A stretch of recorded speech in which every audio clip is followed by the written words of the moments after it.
J'avais envie aujourd'hui de parler des nouveaux enfants. On en entend souvent parler en ce moment, puisqu'on voit différents termes qui apparaissent aussi qu'on ne connaissait pas. Donc les hauts potentiels, les hauts potentiels intellectuels, les hauts potentiels émotionnels, les zèbres, les surdoués. Enfin, il y a pléthore de noms en fait qui nous parlent de ces nouveaux enfants. Et quelquefois aussi, mettre des étiquettes sous ces enfants, ça devient presque confusionnant. Et on ne sait plus vraiment quelle est l'essence derrière ces termes-là. Avant de rentrer dans le détail et d'expliquer en tout cas leurs particularités, leurs défis et ce pourquoi ils sont présents aujourd'hui sur Terre, il faut savoir qu'avant toute chose, il y a toujours eu ce qu'on peut appeler des nouveaux enfants. C'est-à-dire qu'il y a toujours eu des vagues de nouvelles générations, de nouvelles âmes. Ça existe depuis la nuit des temps. C'est pour ça que quand on entend parler des nouveaux enfants, on peut aussi s'y référer, surtout qu'il y a eu un grand courant New Age qui nous a parlé de ce qu'étaient les enfants indigo, et on a mis un peu tout ça dans le même panier. Et il y a des caractéristiques communes, certes, mais il y a aussi des caractéristiques très distinctes, puisque effectivement, moi-même, dans mon parcours personnel, je me suis bien rendu compte que j'étais complètement différente de mes parents et de leur fonctionnement. Donc, à partir de là, je me suis dit, ok, je porte quelque chose de nouveau en moi. Je ne me reconnais pas dans les propositions éducatives, je ne me reconnais pas dans les propositions familiales, je ne me reconnais pas dans les valeurs portées même au sein même de ma famille. De ce fait, ça m'a longtemps questionnée. J'ai même longtemps été très isolée par rapport à ça.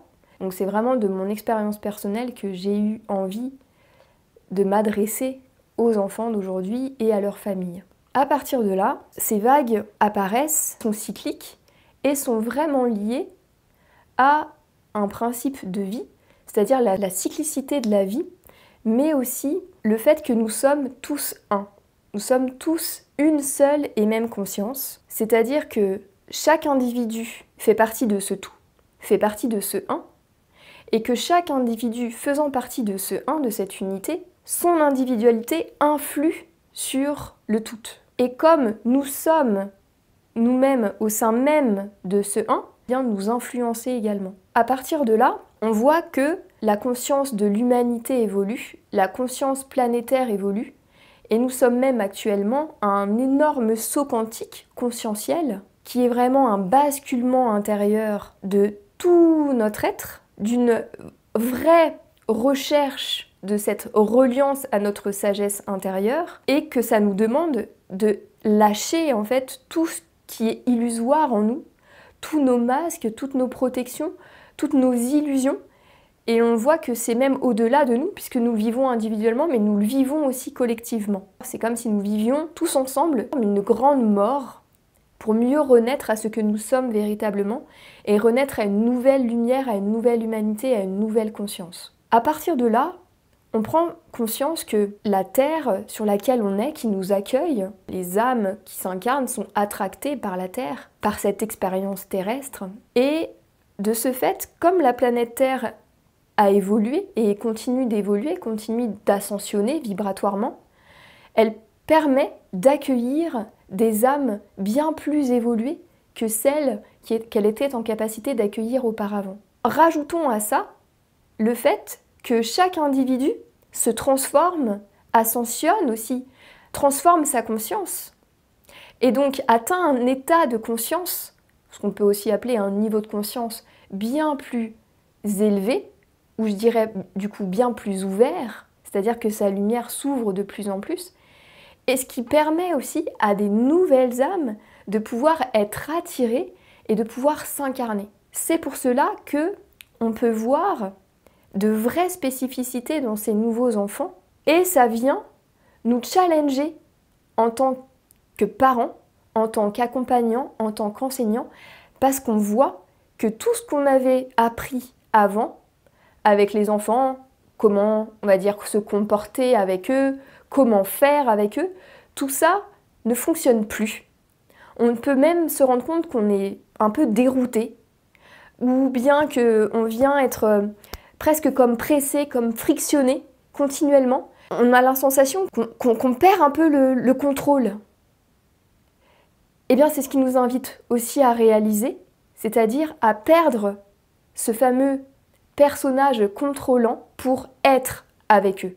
Et ça, c'est vraiment le vrai message de ces enfants actuels, c'est comment être qui on est, et donc comment être avec eux. Ces nouveaux enfants, contrairement aux vagues précédentes, sont des enfants qui sont en lien en permanence avec leur conscience, avec leur âme. C'est-à-dire que ce fil de lumière, ou bien cette reliance à ce soleil intérieur, peu importe comment on le voit, il est toujours là. Si on prenait un schéma, un symbole, imaginons qu'il y a 30 ans, il y a 40 ans, on va dire que la conscience était ouverte au niveau de ce cercle-là. Imaginez qu'aujourd'hui, les enfants qui s'incarnent, ils ont une conscience qui est ouverte. Et je dirais même que c'est une ouverture de conscience presque illimitée, maximale. Ça vient leur donner une couleur, une lumière, un rayonnement qui est extrêmement puissant. C'est-à-dire qu'en présence de ces enfants, on peut sentir, on peut voir dans leurs yeux déjà une lumière très singulière qu'on reconnaît, qui aussi, quand on les regarde, vient nous refléter, nous ramener à la nôtre. Ce sont aussi des enfants, quand on est en contact avec eux, qui sont naturellement, de par leur rayonnement, guérisseurs. En leur présence, on se sent changé, transformé, ça guérit, ça calme, ça apaise. Ce sont aussi des enfants qui sont de grands télépathes, qui vont avoir une grande capacité à communiquer par télépathie, à utiliser d'autres formes de communication, donc une communication de cœur à cœur, d'âme à âme, peut-être même un nouveau langage qu'on pourrait appeler un langage de l'âme, voire même une autre manière, je dirais, d'employer les mots, d'employer les sons. Tout ça, vraiment, c'est une connaissance qui est disponible en chacun de nous, mais eux, ils ont vraiment accès à cette connaissance de manière intuitive, de manière presque innée finalement. Donc, bien sûr, quand on va les amener dans une école telle que nous les avons aujourd'hui, donc une école classique, qui n'a pas vraiment évolué, ça va être très confrontant pour eux d'être dans ce genre de proposition éducative. Ça ne veut pas dire que c'est mal, ça veut dire que ça vient les confronter. La confrontation, quelquefois, peut être très juste, très bénéfique. C'est-à-dire que, comme ce sont des enfants qui ont des valeurs fraternelles, humaines très fortes, on espère et on idéalise toujours un nouveau monde et on imagine ce nouveau monde comme un monde d'amour régi par l'amour, un monde de paix, un monde fraternel, de solidarité. Et bien imaginez-vous qu'en réalité, ces enfants, ce sont déjà ce nouveau monde-là. C'est-à-dire qu'en eux, ils portent ces valeurs et ils ont ce sens extrême de la justice, mais de la justice dans le sens de la justesse du cœur. Et ça, c'est très fort chez eux. Donc, le fait de se confronter et d'aller à l'école va leur faire prendre conscience qu'ici, c'est pas juste. Ici, il n'y a pas cette justesse qu'on connaît et que l'on est venu incarner et bâtir sur Terre. Mais à partir de là, ça va aussi leur permettre de puiser des forces en eux et des ressources pour s'extraire de ça et bâtir aussi le nouveau plus tard. Ça, c'est important à prendre conscience en tant que parent. Parce qu'on fait avec ce qu'on peut, on fait avec ce qu'on est et ce qu'on a. Donc parfois, on peut sentir qu'on n'a pas envie forcément de mettre notre enfant à l'école et dans la réalité de la vie, puisque la vie nous ramène toujours à son principe de réalité et non plus à idéaliser et à vivre sa vie dans ses rêves et à vivre une forme d'utopie. Mais non, c'est de matérialiser, d'incarner cet idéal, mais dans la réalité. Et dans la réalité, cet idéal, il prend d'autres formes. Et à un moment donné, son âme est peut-être en demande de cette expérience d'aller se confronter à l'injustice pour pouvoir puiser en lui des forces, des ressources. C'est-à-dire, on pourrait le schématiser comme ça, se planter pour mieux pousser, grandir, ce qui va faire croître l'enfant de par une expérience déstabilisante, inconfortable certes, mais qui le fait grandir en amour, qui le fait grandir en confiance et qui le fait grandir encore en conscience. Donc ces enfants, si vous voulez, ils sont vraiment présents à ce qu'ils sont. Donc ils incarnent vraiment une lumière singulière et en ça, ça les rend très clairs. Ce sont, j'aime bien le dire comme ça, ce sont comme des baromètres ou des radars à la lumière, à la clarté. C'est-à-dire que quand c'est clair en vous, quand c'est clair dans l'environnement, quand c'est clair à l'école, tout va bien. Mais dès qu'il y a un non-dit, dès qu'il y a une ombre, dès qu'il y a un malaise, poum, l'enfant, il va venir appuyer dessus. Parce que c'est un radar, c'est un baromètre. Ils ont une particularité qui est vraiment leur sensibilité inouïe, fine, claire, limpide, je dirais cristalline, aiguisée. Ce qui fait que tout vient se refléter et tout devient visible. Tout ce qui était invisible est visible. Parce que eux le sentent, le ressentent et le voient. Si vous voulez pas le voir, eux vont venir vous le montrer. Et en ça, c'est une richesse inouïe d'être avec eux. Mais c'est ce que je vous disais tout à l'heure, c'est-à-dire que en ça, ça peut être confrontant. Parce que quand vous mettez en vous le masque du parent parfait ou du parent chez qui tout va bien et qu'à l'intérieur, c'est pas le cas, votre enfant, il va venir faire un effet miroir et avec sa sensibilité aiguisée, poum, il va appuyer exactement là où vous voulez pas que ça appuie, mais que en fait, il y a besoin que ça appuie. Et en ça, ils sont merveilleux, réellement merveilleux. Donc, dans les particularités, il y a cette grande sensibilité, cette grande sensitivité, et donc effectivement, le fait d'être très sensible à l'énergie des lieux, à l'énergie des gens, à l'ambiance entre le papa et la maman, entre le frère et la sœur, à l'ambiance aussi dans la classe. Il y a ce qu'on pourrait appeler une certaine forme de porosité, mais moi je le vois de manière beaucoup plus positive. Je dirais plus une malléabilité et une vraie clarté intérieure qui leur permet d'être clairs avec eux-mêmes et d'incarner cette clarté. Voire même finalement en l'incarnant, elle s'impose à nous. Dans les autres particularités qu'ils portent, c'est leur recherche de sens.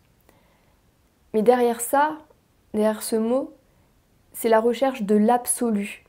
On pourrait dire peut-être un sens absolu, ou redonner et vivre en lien avec cet absolu et toutes les formes, les manifestations de cet absolu. C'est-à-dire que pour eux, il n'y a pas de séparation entre l'âme et nous, entre l'âme d'un arbre et nous, entre l'âme d'un animal et nous. Eux, ils sont dans cette conscience que tout est âme, en réalité, que tout est vie, qu'ils sont l'âme du monde, comme si tout était en symbiose ensemble, en symphonie perpétuelle, et qu'on devait prendre conscience nous-mêmes de cela pour créer des nouvelles formes de permaculture du vivant.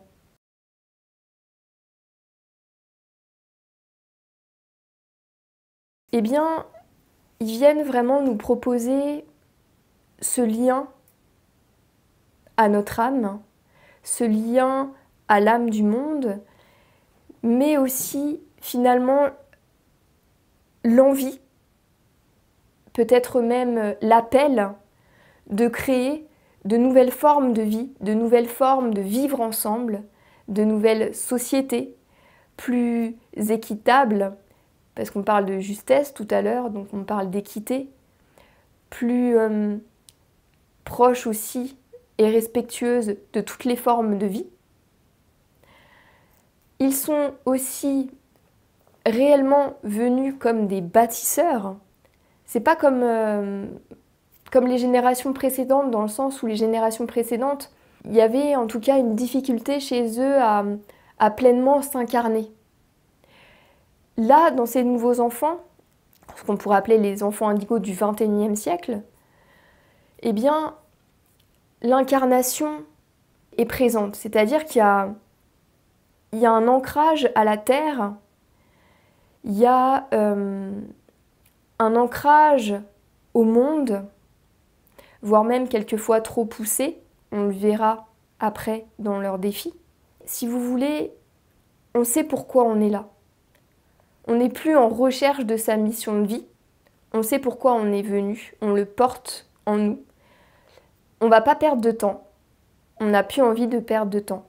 Il y a une envie de rapidité, donc il y a une forme d'impatience. Il y a aussi une difficulté, et on peut le voir à la frustration chez ces enfants. Ça vient de là. C'est-à-dire qu'il n'y a pas de temps à perdre. C'est comme si ça criait en eux. C'est maintenant. C'est maintenant. On a besoin de vous. On a besoin de chacun. Réveillez-vous et bâtissons ensemble le nouveau. Bâtissons ce nouveau monde. Créons ensemble. Donc c'est aussi des enfants qui vont être hyper créatifs, qu'on pourrait dire qui ont une âme d'artiste naturelle. Et avoir une âme d'artiste, c'est pas juste... le voyez pas comme voilà, quelque chose où on va faire des activités artistiques uniquement. Être une âme d'artiste, ça veut dire être une âme créatrice. Savoir que l'on est créateur de notre réalité et qu'en étant créateur de notre réalité, on en est responsable. Donc ce sont aussi des enfants qui vont vite rechercher l'autonomie, qui vont vite rechercher l'envie de faire seul, de savoir faire seul, de comprendre seul, non pas parce qu'ils sont contre l'aide, pas du tout, mais parce qu'ils ont ce besoin d'être responsables, d'être au service. Et être au service, c'est être créateur et en même temps être responsable, être au service du divin en eux, être au service du vivant, être au service de leurs amis, frères et sœurs sur Terre en réalité. Et ça, c'est quelque chose qui est très fort, qu'ils portent, qui est presque plus fort qu'eux, et qui est là, dans l'air, véritablement. Donc, ça les rend rapidement très très autonomes. Ou en tout cas, vraiment dans une recherche d'autonomie constante.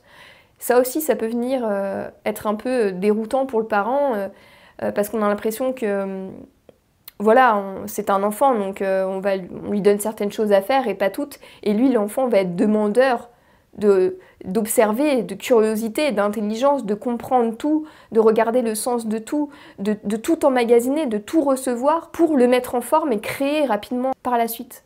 Et je vous dis ça parce que depuis un certain temps, je vous dis ça puisque dans mon expérience personnelle, j'ai tout de suite reçu en cabinet des enfants qui avaient conscience de tout ça et qui, si vous voulez, étaient perdus, mais étaient perdus parce que personne leur proposait cette vision de la vie, personne n'était à l'écoute réellement de leur sensibilité, de leur capacité extrasensorielle, de leurs besoins de nourriture spirituelle. Et je me suis retrouvée finalement avec des parents qui se sentaient complètement démunis, complètement dépassés par l'enfant. Et je me suis rendu compte que l'enfant n'est pas le problème. Et ça, on a tendance à le voir un petit peu comme ça, même en parentalité positive ou en éducation positive, ou même dans ces enfants qu'on dit différents, comme si finalement la différence était un problème. Or, pour moi, dans tout ce que je peux voir à travers vraiment tous les accompagnements, les retraites que je propose en recevant des familles complètement, je vois sincèrement que l'enfant n'est pas le problème. Le problème, c'est nous. Le problème, c'est notre propre regard sur nous-mêmes et donc notre propre regard sur eux. C'est notre fermeture à ce que nous sommes et donc la fermeture à ce qu'ils sont. C'est notre manque de confiance en nous qui ne nous permet pas de leur proposer d'avoir pleinement confiance en eux et qu'ils prennent confiance en eux naturellement. C'est aussi une société qui nous limite dans nos capacités, dans notre pouvoir, dans notre puissance aussi d'être, et une société bien principalement hyposensible. Et dans cette société-là, je dirais que n'importe quel enfant qui arrive aujourd'hui, normalement constitué, de toute manière, est hypersensible par rapport à ce que nous propose la société. Donc, le problème n'est jamais l'enfant. Nos problèmes, ça va venir vraiment de notre propre posture intérieure que l'on prend avec eux. Comment, finalement, on va être avec eux? Est-ce que l'on est déjà? Est-ce que l'on est pleinement présent? Ou est-ce qu'on n'est pas en train de projeter sur eux? Est-ce qu'on les voit comme des êtres, comme des âmes, ou comme des objets de notre amour, des objets de nos envies, des objets de nos désirs, de nos manques? Et c'est plutôt ça, finalement, qui se passe. Et puis, bien souvent, ce que je peux remarquer aussi dans mes accompagnements, et ça, c'est quelque chose qui est très fort, c'est que, bien souvent, les familles qui sont en contact et qui se sentent démunies, ce sont des familles, des parents qui, généralement, sont démunis avec eux-mêmes. Généralement, ce sont aussi des familles qui se sont un petit peu perdues dans ce grand marasme qu'est la vie, qui ont perdu le contact avec leur essence véritable et qui sont aussi hypersensibles. Et ça, quelque chose qu'on a essayé de masquer toute notre vie, de cacher ce qu'on est, bien quand on a un enfant qui nous ramène là à nous voir nus, à être transparent et à nous regarder en face, ben ça c'est délicat. Et c'est en ça que c'est confrontant.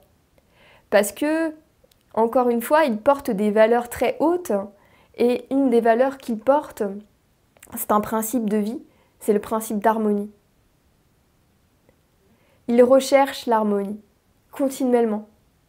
Ils recherchent l'harmonie avec qui ils sont, ils recherchent l'harmonie dans leur famille, ils recherchent l'harmonie du coup entre le père et la mère.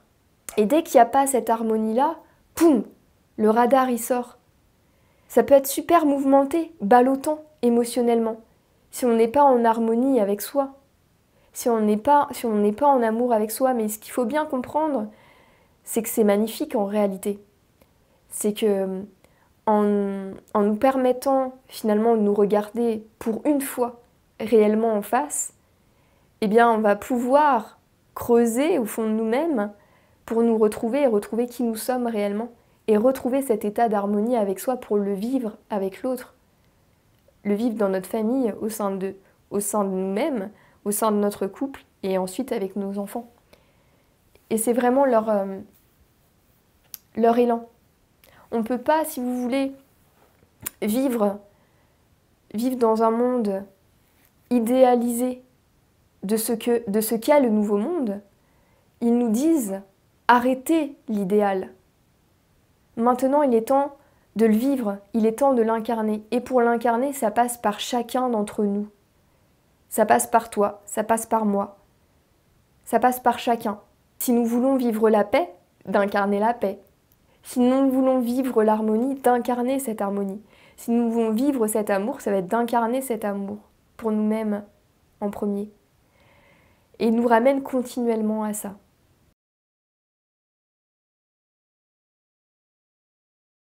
Les nouveaux enfants sont amenés à réaliser, comme en chacun de nous, des défis, comme des tensions qui vivent en eux pour arriver à les dépasser et à grandir. Les principaux grands défis de ces nouveaux enfants vont concerner leur grande sensibilité. Leur grande sensibilité peut les faire tomber dans un syndrome que vous connaissez peut-être, qui est le syndrome du sauveur. On va avoir tendance à un petit peu se transformer en Mère Teresa. Et je dirais de 0 à 28 ans, jusqu'à ce que la personnalité soit réellement créée, établie. On va pouvoir quelquefois être noyé sous cette grande réceptivité. C'est-à-dire qu'on va être très sensible, on va recevoir beaucoup d'informations, on va se laisser toucher, imprégné, parfois absorbé par beaucoup d'émotions, bien souvent qui n'appartiennent pas à ses enfants. Et ça va être très challengeant parce que on va pas savoir quoi faire de ces informations. Ça va être difficile à gérer, difficile à traiter. Et je sais vraiment de quoi je parle, puisque moi j'en étais arrivée à un point où toutes ces informations étaient tellement conséquentes et j'étais tellement isolée que je ne pouvais en parler à personne, que j'avais retourné finalement toute cette énergie, toutes ces informations contre moi-même. Je m'auto-sabotais. Très jeune, j'ai eu des tendances suicidaires, mais également, voilà, je me faisais du mal. Là, je me scarifiais vraiment les membres, le visage, etc. parce que il y avait trop de confrontation intérieure dans toutes ces énergies. J'absorbais tout ça, je n'arrivais pas à gérer ça et que c'était devenu trop. Donc ça avait quelque chose de très fort, de sortir en fait de ce mode sauveur et sauveur des autres, sauveur aussi de sa famille, ça peut être sauveur de son frère, de sa sœur, de ses parents, de sa mère, sauveur du monde, pour arriver finalement à eux-mêmes se sauver d'abord eux. Un des grands défis, je l'ai dit, hein, j'ai commencé à le dire en vous racontant mon expérience, mais c'est l'isolement. Où de par cette différence, surtout si elle est appuyée par les parents, si elle est appuyée par le professeur à l'école, eh bien l'enfant va se dire ok, du coup c'est moi qui ai un problème, je suis différent, et l'enfance va avoir tendance à s'isoler, à se replier sur lui-même et finalement à ne pas entretenir réellement de lien social, se sentir très seul aussi, surtout si dans sa famille finalement il essaye de parler et d'exprimer des choses et on lui dit non mais je ne crois pas à ce que tu vois, ça vient encore plus l'isoler. Il n'a aucune écoute, aucune ressource possible. Et là en fait c'est un enfant qui va être vraiment seul avec lui-même et seul par rapport à ses propres démons aussi intérieurs, parce qu'on en a tous. Mais la chose qui va entre guillemets le sauver, c'est encore une fois cette reliance à sa lumière qui est très forte et sa grande conscience. Mais il n'empêche que il peut tomber dans cette grande solitude. Une solitude forcée et plus subie que vraiment quelque chose qui le remplit et qui le met en joie. Ce sont aussi des enfants qui vont avoir de la difficulté à accepter d'être frustrés. Ça ne veut pas dire qu'ils obéissent pas du tout. Ils cherchent la coopération, mais ils la cherchent et ils la donnent quand on y met du sens. Donc ça nous demande d'expliquer, de donner le sens, le pourquoi derrière ce que l'on fait, derrière la proposition. Et également de pouvoir comprendre et intégrer pleinement que frustrer un enfant, ce n'est pas le castrer. Que frustrer, finalement, ça vient aussi créer des limites et que en ayant des limites, ça nous permet de sentir qu'il y a un espace, finalement, dans lequel on peut être. Il y a un espace dans lequel on peut se sentir sécurisé. C'est-à-dire qu'il existe un cocon. Et ça, c'est quelque chose d'essentiel pour eux. Parce que comme je vous l'ai dit auparavant, comme ce sont des enfants qui ont une conscience qui est ouverte de manière illimitée, eh bien, on a la sensation que, en fait, ils peuvent presque même se perdre dans cette vastitude et dans cet absolu et dans cette grande ouverture de conscience. Et ils se perdent même dans l'autre. Donc, ce sont des enfants qui vont rechercher énormément de contact, toucher, d'être touchés. Les petits bébés, on peut les appeler les bébés aux besoins intenses, ce sont ce genre de bébés-là et d'enfants-là. Et ça montre que ils peuvent se perdre dans l'autre et c'est génial et on est ensemble et on s'aime et en fait on se nourrit en fait de cette énergie-là. Mais le fait d'être un moment limité vient aussi les frustrer, mais vient leur dire tu as un contour, tu es un être individuel à part entière et tu peux rentrer aussi à l'intérieur de toi. T'es pas obligé et t'es pas là pour entrer dans l'autre et te fondre dans l'autre, même si tu portes en toi ce principe d'harmonie et d'unité. Tu es un être et un individu, certes universel, avec cette conscience d'universalité, mais tu es une individualité de conscience dans cette universalité. Et donc, oui, ils vont avoir de la difficulté dans les limites, dans les règles un petit peu, dans le cadre, mais en même temps, ça les rassure. Donc ça, c'est aussi important de comprendre cela et d'avoir cette conscience que c'est quelque chose finalement qui est bon pour eux. De pouvoir à un moment donné revenir à eux et d'avoir des temps seuls pour justement se poser un petit peu à l'intérieur d'eux et arrêter d'être ouverts sur le monde et sur les autres. Et recentrer leur énergie.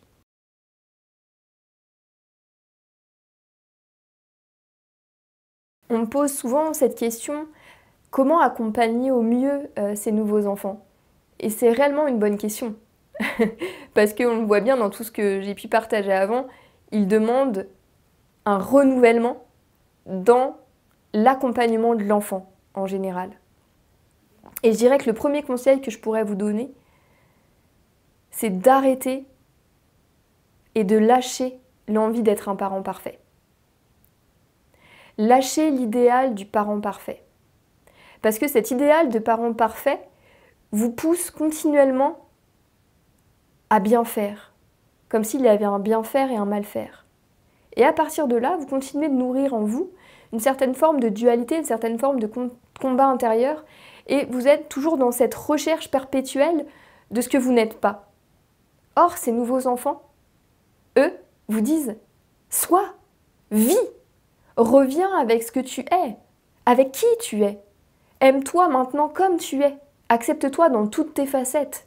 Donc lâche ton costume de perfection, lâche ta bienséance, lâche tout ce que tu avais pu apprendre sur ton idéal familial ou même ce que tu as connu toi-même en tant que parent, en tant qu'enfant dans ta propre famille. Reviens à ce qui est maintenant. Donc ça, c'est la première des choses que je donnerais comme conseil. Et donc ça vient forcément amener le parent à faire un chemin de dépouillement personnel. On va venir se dépouiller. Donc soit on le fait en étant accompagné, soit on le vit en étant avec son enfant et poum, poum, ça vient challenger et brasser. Ça, c'est un choix. Mais finalement, le résultat va être le même, c'est que vous allez être amené à vous dépouiller de ce que vous n'êtes pas pour retrouver qui vous êtes. Et une fois que ça, c'est présent, finalement, vous verrez que votre quotidien et votre enfant, il n'a pas changé. C'est toujours le même. Mais vous allez le vivre de manière complètement différente. Vous allez voir la beauté de ce qu'il est. Vous allez voir la beauté même de votre quotidien et la beauté de la vie. Vous allez arrêter finalement de combattre, de forcer, de faire en force et de vouloir aussi le changer et même de vouloir vous améliorer. Vous allez simplement vous aimer, aimer votre enfant et aimer votre vie. Ce qui va vous changer complètement votre manière de percevoir votre vie et votre quotidien.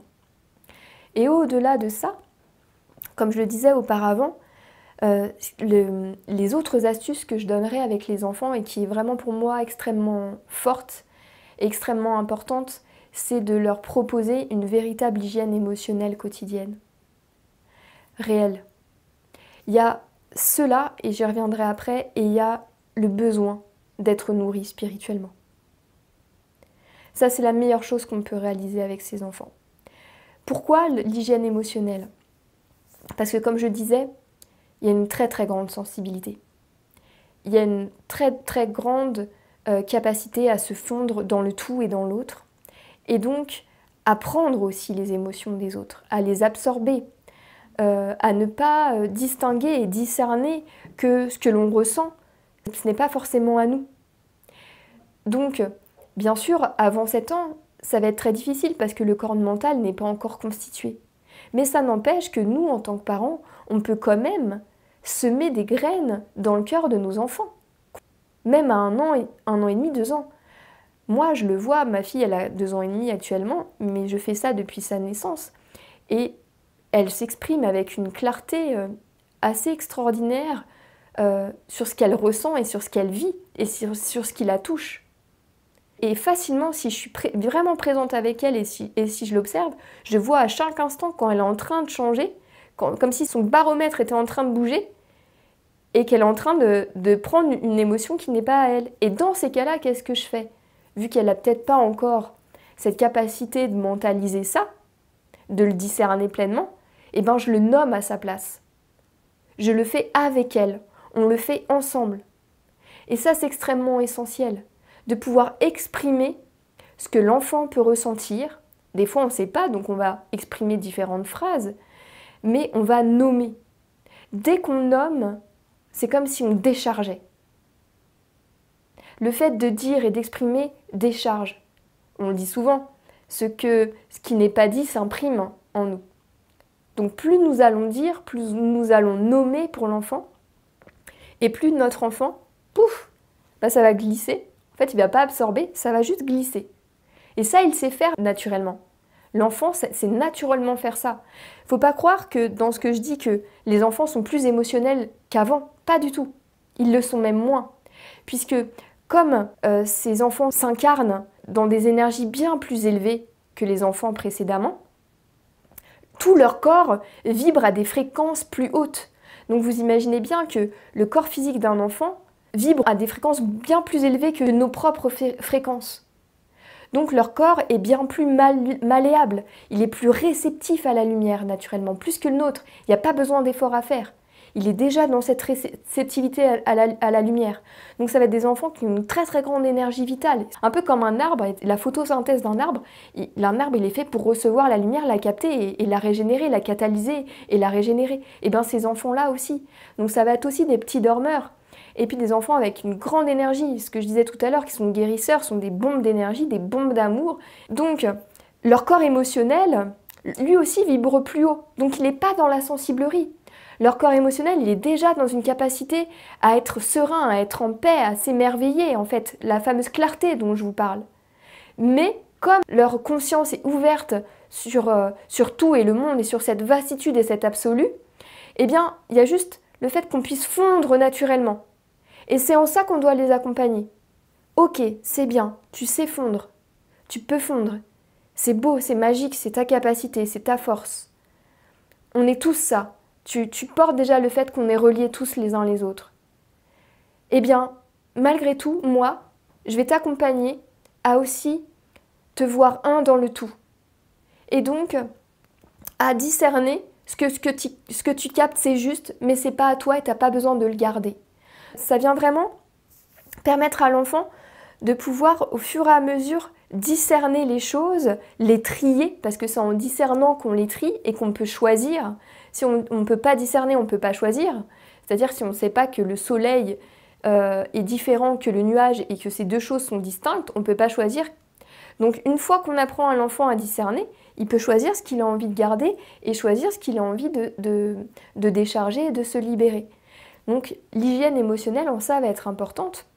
Et effectivement, dans les formations et dans les livres aussi que je propose, j'indique tous ces outils-là pour accompagner l'enfant. Les enfants, ce que j'aime bien dire, c'est pour moi, ce sont des enfants spirituels et on va y venir. Et bien dans ces livres, on donne des astuces aux enfants et aux parents et on vient nourrir aussi leurs besoins de spiritualité. Donc il y a des petites astuces que vous pourrez retrouver. La respiration, c'est quelque chose de simple, mais par la respiration, on peut vite se recentrer sur sa lumière intérieure et puis chasser aussi ses tracas, ses soucis et les énergies, les choses que l'on peut capter.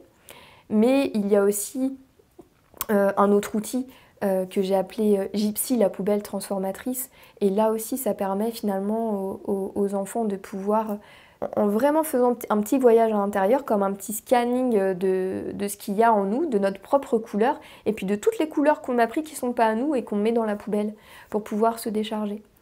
Donc ça, c'est quelque chose presque même, je dirais, dans mes conseils, en tout cas, à ritualiser. Ça doit être systématique. Vous voyez, on parle souvent des rituels du soir de l'enfant. Alors il doit se laver les dents. Mais en fait, le vrai rituel du soir, le plus important, c'est pas forcément que se laver les dents. C'est aussi se laver intérieurement, se laver émotionnellement, se laver énergétiquement, surtout pour ces enfants-là.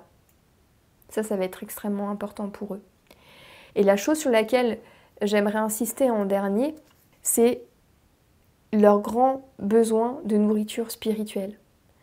C'est quelque chose qui m'a frappée depuis que j'accompagne les enfants et je suis intervenue aussi dans plusieurs écoles et pendant une année dans une école. Mais je vous assure qu'ils ont un grand besoin de cette nourriture spirituelle, de se relier à leur être, à leur âme, à leur lumière, qu'on en parle, qu'on leur propose cette vision-là de la vie, que ça existe. Et moi, je le vois chaque année dans les retraites par enfants que j'organise, et encore dernièrement, en juillet dernier, mais c'était hallucinant de voir que dès 3 ans, finalement, ils sont dans cette envie de toucher à cette nourriture. Et donc je vous invite à les nourrir de ça. Ça passe par plein de petites choses. Faut pas croire que ce sont des choses extraordinaires ou que je vous demande de faire des voyages chamaniques avec vos enfants. C'est pas ça. Pas du tout. Mais en réalité, finalement, eux, ce qu'ils nous demandent, c'est de remettre du sacré dans nos vies.